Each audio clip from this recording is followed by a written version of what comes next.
నమస్కారం ఘంటారావానికి స్వాగతం ముందుగా ప్రధాన అంశాలు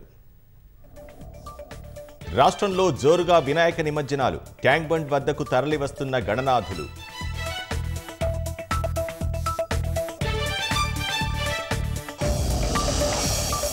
పీసీసీ కార్యవర్గం కూర్పుపై నూతన సారథి దృష్టి ఇవాళ సీఎం రేవంత్ దీపాదాస్ మున్షీలతో ప్రత్యేక భేటీ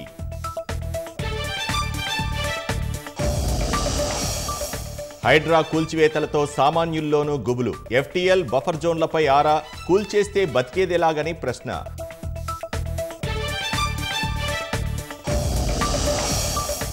దక్షిణ మధ్య రైల్వేలో మరో 2 వందే భారత్ రైళ్ల పరుగులు మధ్యాహ్నం వర్చువల్గా ప్రారంభించనున్న ప్రధాని